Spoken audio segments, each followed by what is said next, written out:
பிரச்சனை இல்லாத மனுஷனே இல்லை. எல்லாம் மனிதனுக்கும் பிரச்சனை என்பது இருக்கத்தான் செய்கிறது.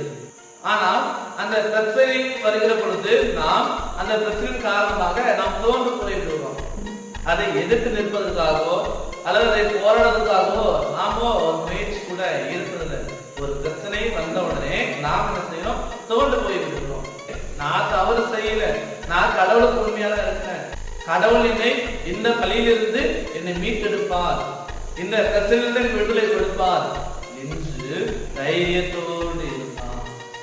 தைரியத்தோடு கடவுளை நம்பி தன்னுடைய வேலையை செய்து கொண்டிருந்தனால அந்த பிரச்சனையிலிருந்து தானாகவே அவனுக்கு விடுதலை. நாம் கடவுளுடைய பிள்ளைகளாக கடவுளுக்கு ஏற்ற வாழ்க்கை வாழ்வோம், ஜெப வாழ்க்கை நாம் செய்வோம், கடவுளுடைய வார்த்தையை தியானித்து நாம் கடவுளுக்கு நாம் செய்கிற வேலையில படிக்கிற படிப்புல நாம் உண்மையாக நியாயத்தோடு